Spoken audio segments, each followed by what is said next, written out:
So last week, I spoke about Graham Platner, the new Democratic Party entryist candidate in Maine, who is a very proud veteran of the American Armed Forces, combat veteran. He really wants you all to know about it, and who Hassan Piker recently covered and pondered possibly inviting him onto his stream for an interview, which would undoubtedly be a gushing interview, given that Hassan Piker, when he covered him, did not even react to the fact that the guy proudly brings up being a combat veteran, didn't even say anything about it. Graham Platner had an Ask Me Anything on Reddit Politics. This happened after I filmed that on stream last week, where he was asked, why the hell did you join the American military, right? Why did you join the American military and go to Iraq? He went to Iraq 5 times, 5 tours of Iraq between 2003 and 2018.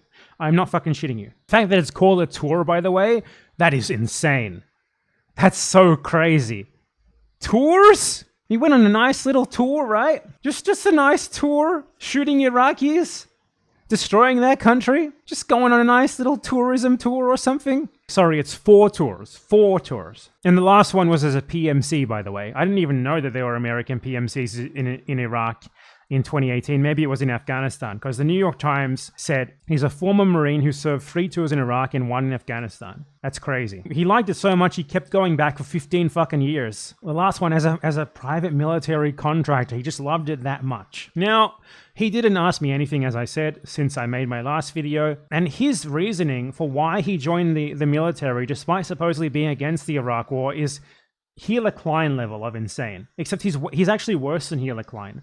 Because at least she was a logistical employee rather than someone directly shooting the babies, you know? And his answer, this has to be a ChatGPT written answer. You can tell by the perfectly done EM dashes with perfect spacing. Thank you very much for asking this. It truly is a great question. It's the kind of thing that does make completely understand why it might not to other people.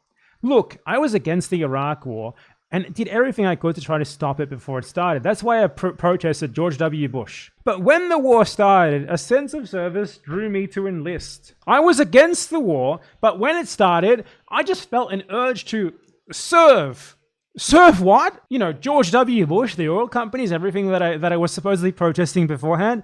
I just felt the urge to serve them, when previously I was against them. He doesn't even have the I was indoctrinated by 9/11 excuse, because he says he protested the war beforehand, so it wouldn't make any sense for him to say that, right? Because he knew that the war was bad, 9/11 or not, and then he signed up anyway. According to his own narrative, at least. I don't buy this for 1 second. This is him, fumbling through an attempt to justify what he did, knowing that it's unjustifiable, given the circles that he's trying to associate himself with. I also felt like I would just be able to get through it, and I felt in my bones that I should go and not make someone else go in my stead. It doesn't make any fucking sense. Makes about as much sense as joining the police to try and reform it from the inside. Americans know that's bad, but, this is something that is incredibly stupid because Americans hate cops. Americans say all cops are bastards. American supposed leftists, at least. And then for veterans, they're like, but the veteran was a poor little victim. He was just patriotic. He was indoctrinated. He just wanted free college. Well, maybe the cops are patriotic. Maybe the cops think the police are good.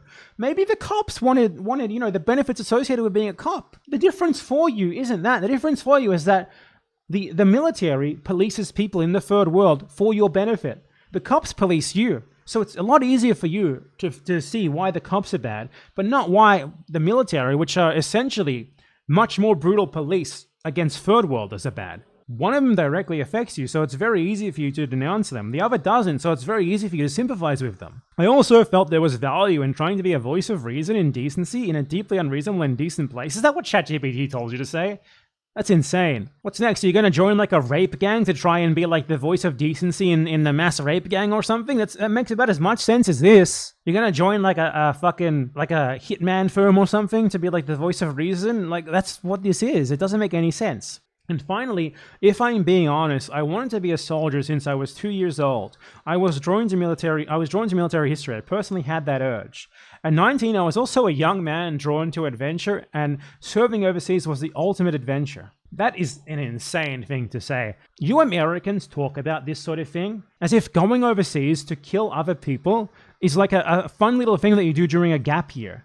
You talk about your victims like they're speed bumps. in your own little personal origin story. In the cases of like supposedly repentant veterans like this, I don't even think he's repentant. I mean, he brags about being a combat veteran. You treat this like it's that they were a part of your own little personal redemption arc, as they say about anime or whatever. I have different feelings now than I did then, but at the time that was one of my reasons. You clearly don't. Someone who had negative feelings about serving in the military, for one, wouldn't have done 4 fucking tours. The last one in 2018 is a fucking PMC. For 2, they wouldn't brag about it first thing in their bio. What they would be doing, if anything, is trying to stigmatize it. Trying to stigmatize that sort of identity. But what this guy does is talk about how veterans need more benefits.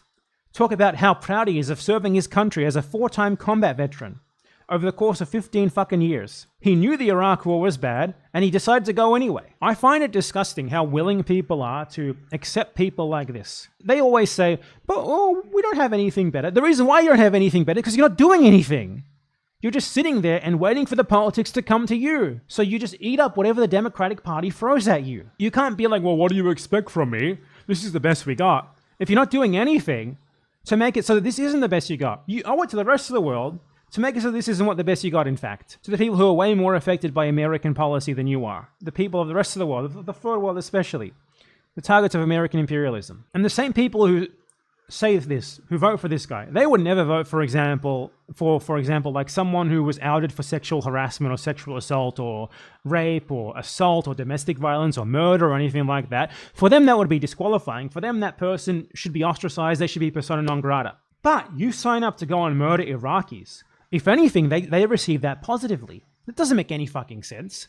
Great example of this recently is Hassan Piker immediately swearing off Lowell Overruled, who sexually harassed a ton of women or whoever it was that he sexually harassed. Immediately. Now, what this guy did in Iraq and Afghanistan is so much worse than what Lowell Overruled did. So it doesn't make any sense that the consensus for one of those people is that he should be like totally cancelled. And the consensus for the other one of those people is that he should be given a second chance. What he did previously doesn't define him. Now, obviously, I'm not saying that the first guy shouldn't be ostracized for what he did. But what I am saying is that you're so willing to accept the other guy who did way worse. It speaks to a sort of dehumanization of the victims of American imperialism that people like this are so willingly accepted among supposedly anti-imperialist Americans. Ones who would not accept anything resembling such actions taken against other Americans. Like, one guy sent sexually harassing DMs. The other guy went to Iraq 3 times and Afghanistan once to police third worlders and massacre them on behalf of the American empire. He did so very willingly, long after he himself admits he knew that what he was doing was bad and wrong. These two things are not comparable. And again, people might say, but Hassan said Low overall is bad because he has a direct association with him. But Hassan's contemplating talking to this guy directly. Hassan, when he talked about this guy, didn't even mention the military service as a negative thing. Hassan Parker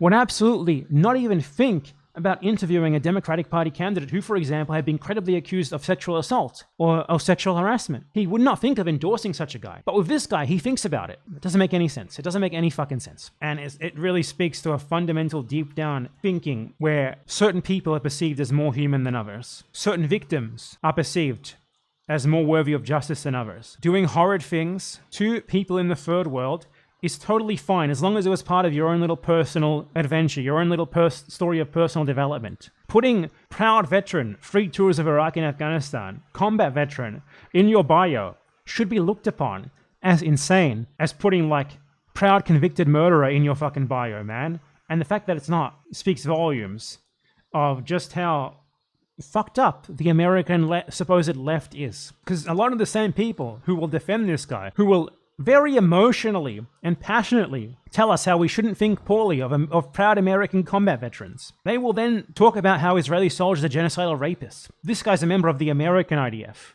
What he did to Iraq is scarcely different to what Israel does to the Palestinians. In fact, it's intertwined with that. They're both very much intertwined. They are part of the same overall imperialist mission. You American leftists, supposed leftists, are an absolute smorgasbord of contradictions. And you will never be even remotely useful to the rest of us unless you resolve those contradictions.